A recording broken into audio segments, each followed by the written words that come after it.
So we have actually reached the end. I am just kind of disgusted. Kind of disgusted. And it's selfish on my part because all good things must come to an end. But we have actually reached the end of the season for season 2 of Pose.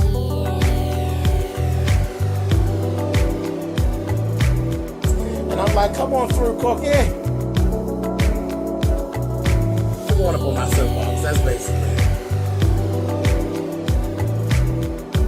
Let's talk about drag in all its forms.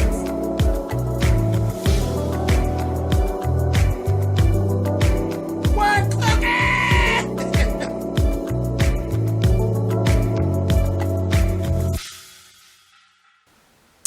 Hey guys, thanks so much for clicking on the video. This is my review for the season finale of season 2 of Pose. This is episode 10. And like I said, I'm in a very selfish mood. Very selfish mood because I'm not ready for it to be over yet. But it is, so it is what it is. Let's get into this. Okay, so we're at May 1991. It has actually been 8 or 9 months since Pray Tell and Blanca have been speaking. 2 evil bitches. They're just evil. I understand.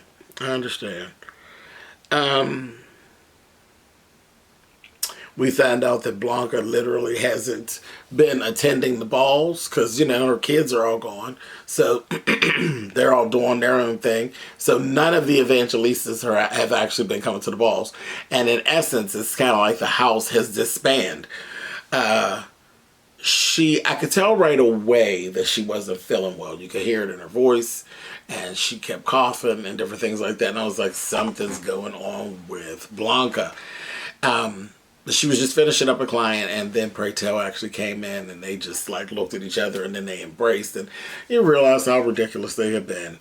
And Pray basically told her, girl, what's going on, honey? We're going to the doctor. So they ended up admitting her. She had infection. Probably was a little cold or something that actually just went ahead and got worse, which you'll have that. But she was admitted, so she was in there for about 2 weeks, time span that she was actually in this hospital.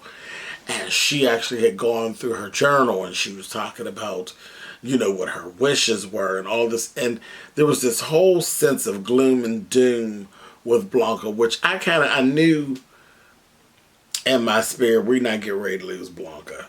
We're just not getting ready to do that. Not with the story and the popularity of the show being where it is. We not getting ready to lose Blanca yet. So, the angst didn't build too much for me because I'm like, nah, that just don't make good sense.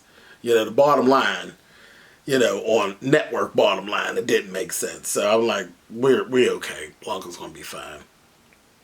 But she's going through all these things, and then it struck me that she actually left her journals, her life journals, for Poppy. Because of all the kids, she respects Poppy's hustle. And she's left her life journals for Poppy to be able to write her story. Because she knows it'll be done right. So I was like, okay.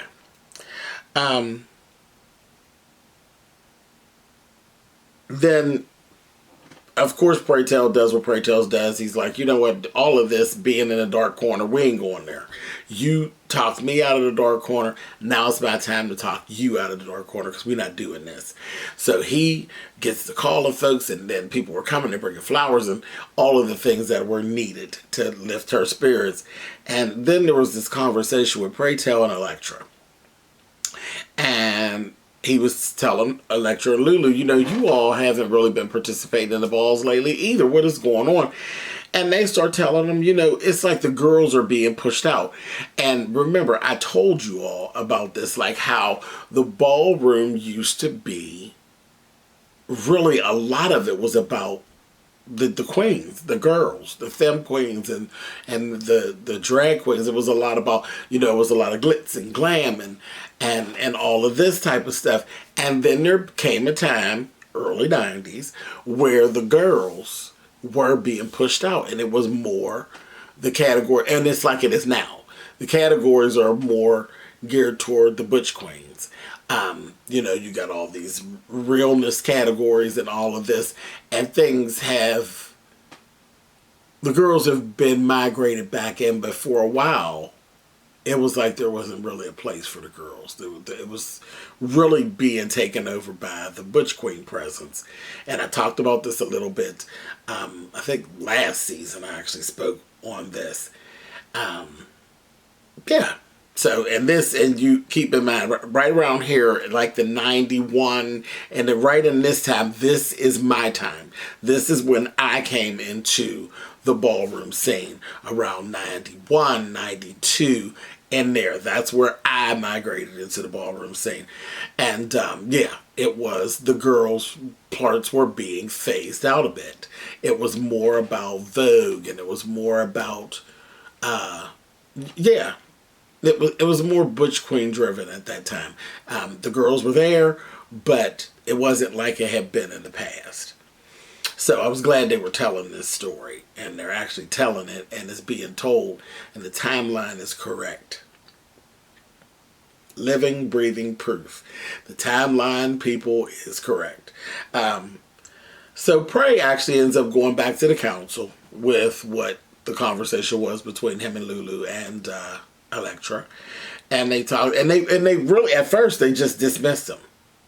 Y'all got to see that. That's real. That shit's real. They just like dismissed it like, child, what did the child tell him to shut up? And they're like, no, we can't just do that, because again, they, no, they played a big, big part in this even existing. So no, we're not just going to tell them to shut up. And this was literally, you all are watching the beginning and the birth of Butch Queens up in drags. First time at a ball. And that's where you start seeing all of this. Butch Queen voguing femme. Butch Queen voguing femme. And all of this stuff. This is the beginnings of all of that. All of basically what you see now. This was the beginning of it. I was excited about this being told. Okay, so let's switch over. Let's talk about Angel.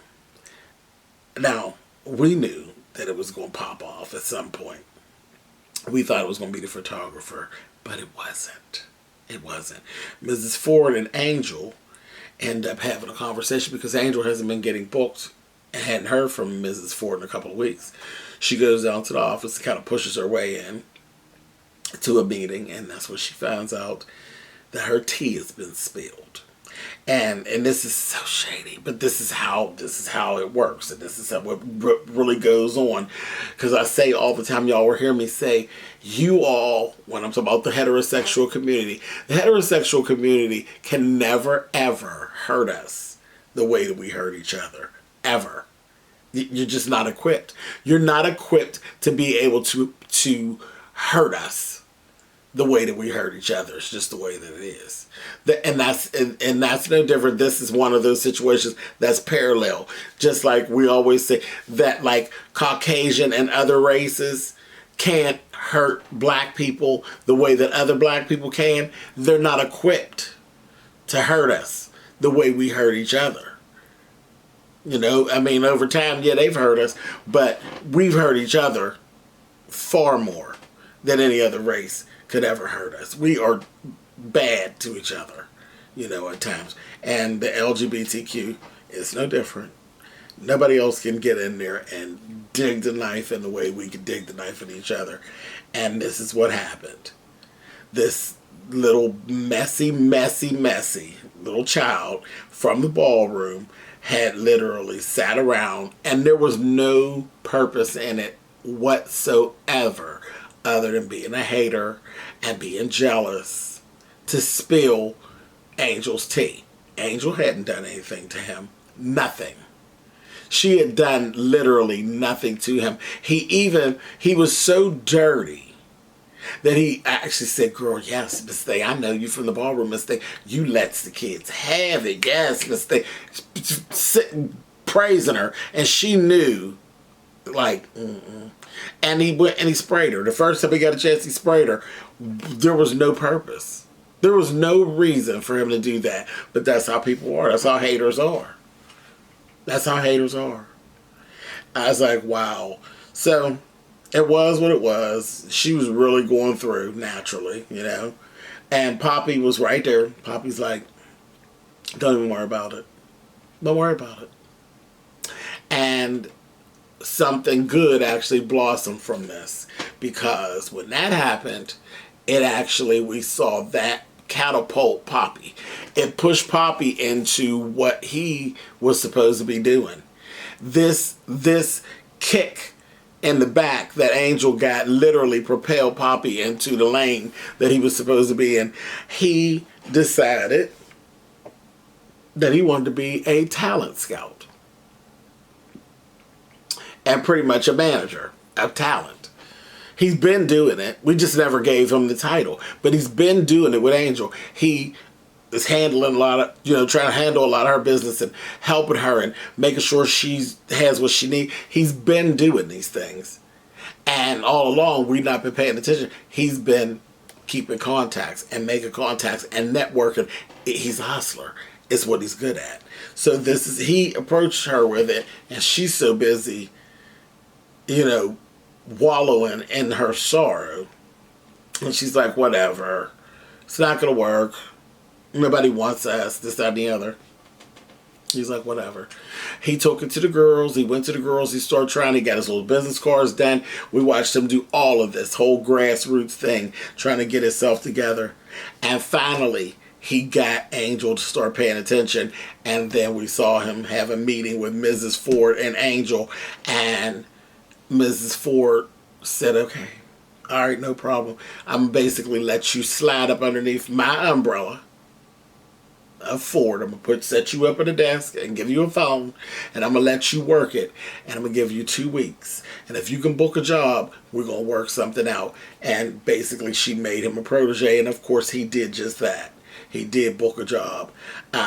He booked a job for Angel in Berlin. He did his due diligence, and he found out that there are companies that are overseas that were very willing to work with the girls. They love it. They love the fetish of it. They love the different piece that it brings. They're all here for it. And he just tapped into that market, which is excellent. So we've just seen the birth of Esteban Martinez's talent agency underneath the Ford umbrella. So I said, okay, cool. Very, very cool. Very, very cool. Okay, so let's go back over here and talk about Blanca a little bit. So Blanca talks with Nurse Nurse Trudy. And she's, asking about how long does she have. She's like, we don't know. And you know how AIDS is. It's very, up and down, and you never know what the curveballs are. But basically, you're going to need to transition away from doing nails because the chemicals are not helping you. And you're going to have to go on disability. And she did not want to go on disability. She's only 30 years old, and she just was not feeling that at all. And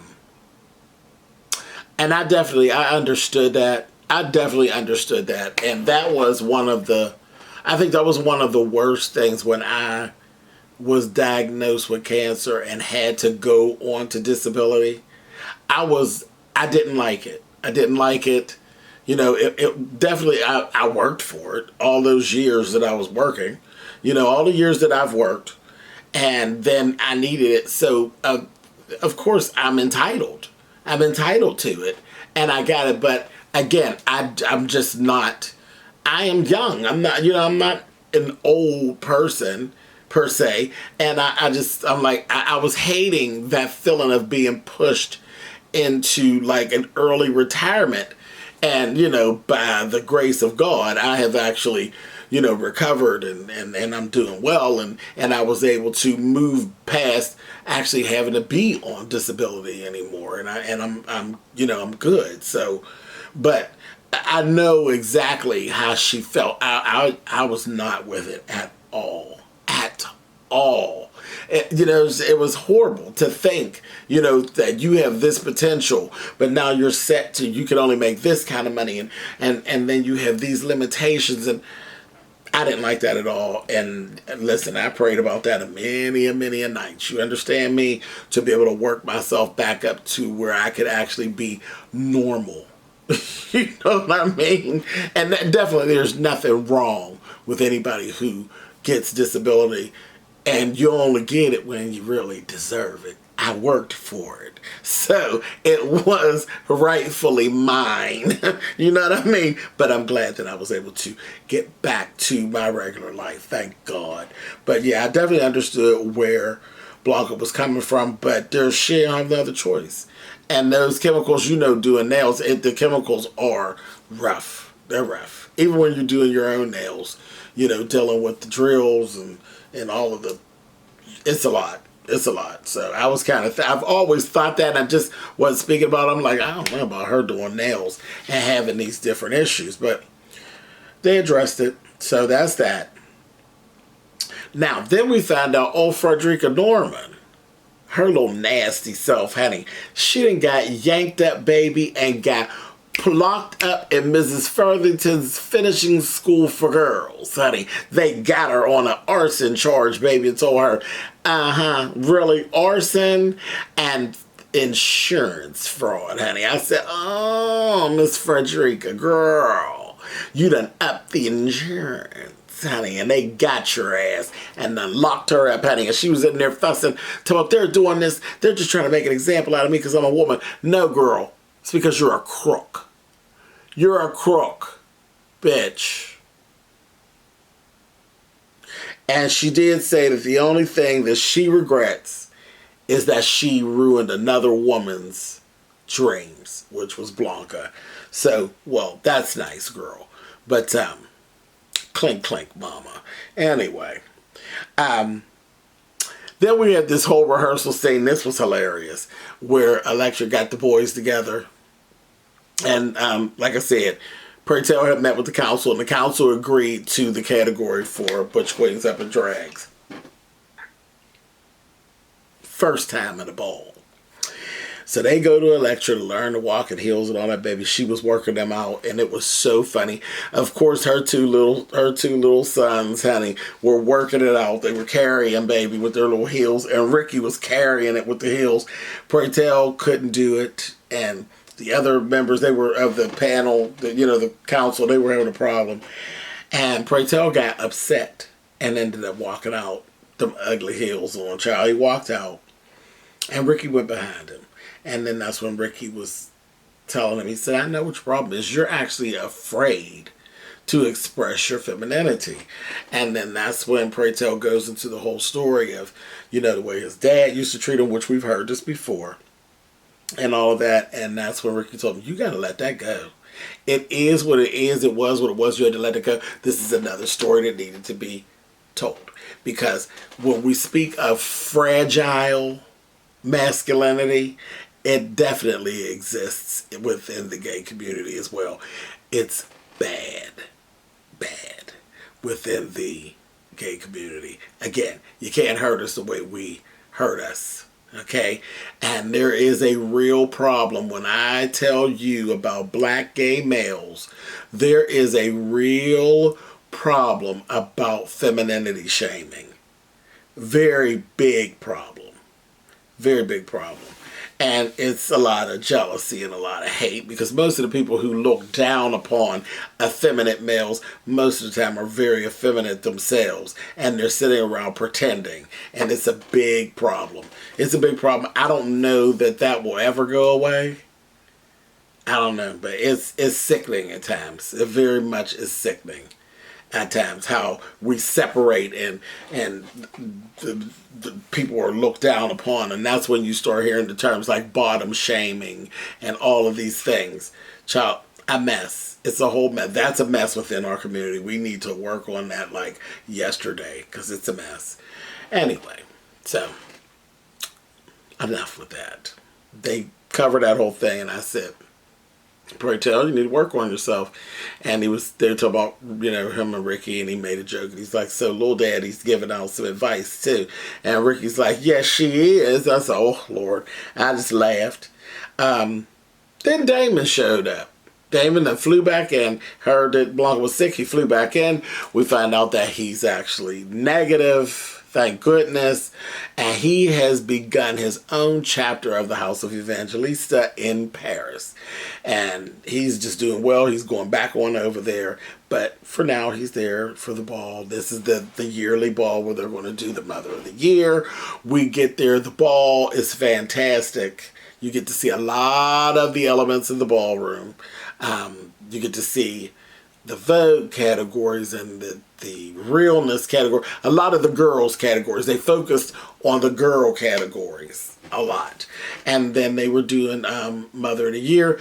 Electra was named Mother of the Year, and I love the gown she had on. It was so cute.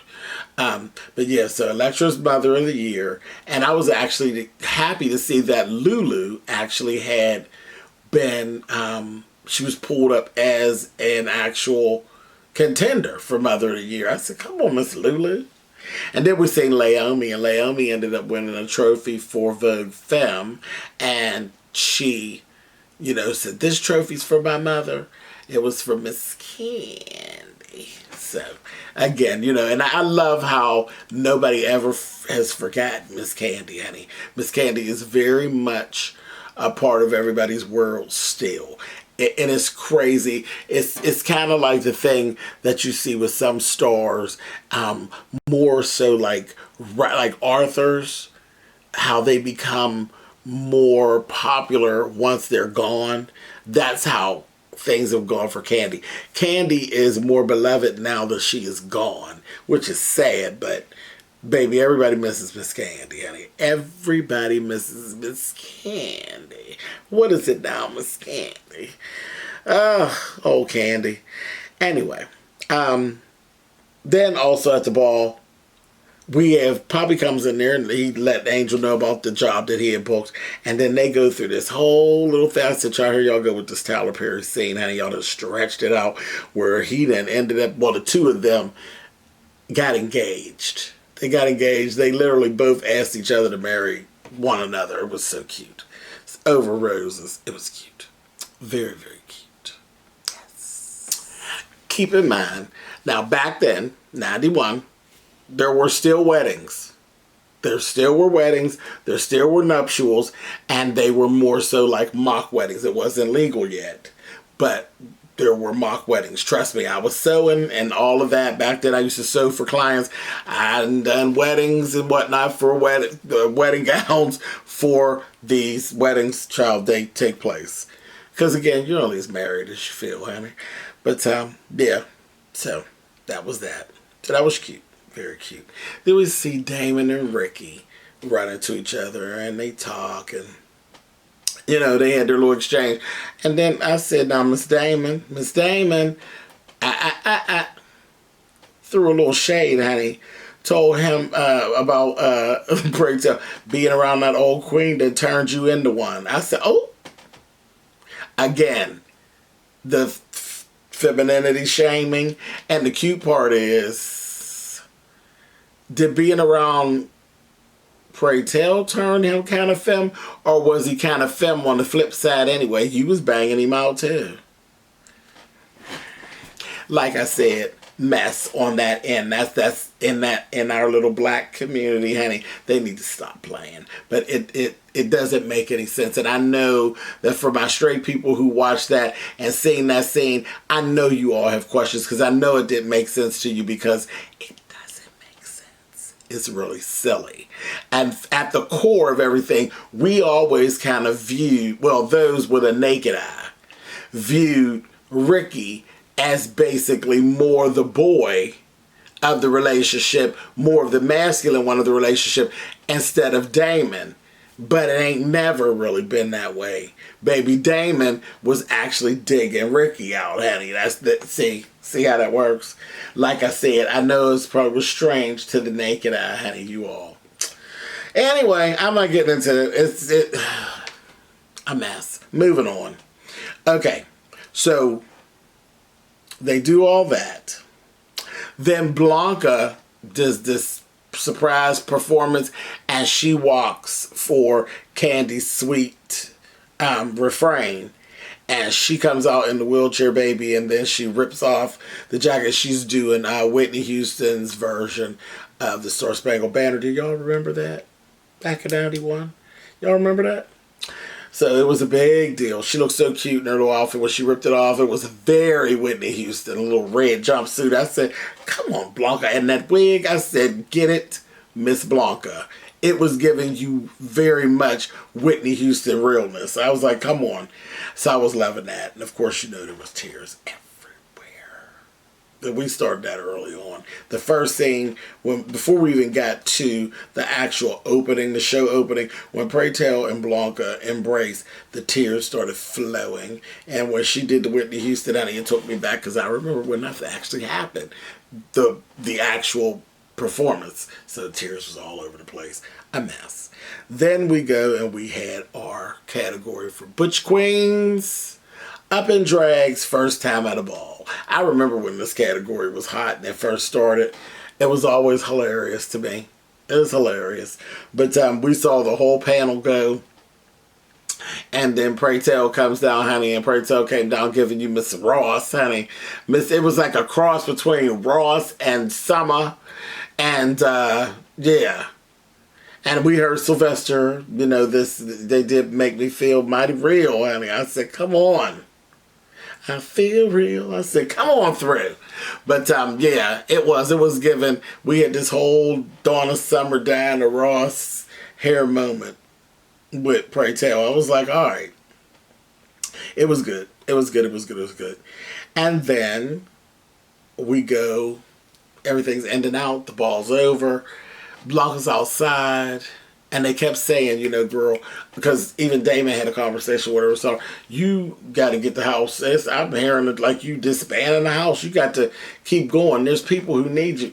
Sure enough, Poppy and Angel were leaving the next day to go to Berlin. So they were like, okay, and they're leaving. As soon as they walk off, Blanca sees these two little kids, and she like calls them over, and she's talking to them. They're like 14 and 15.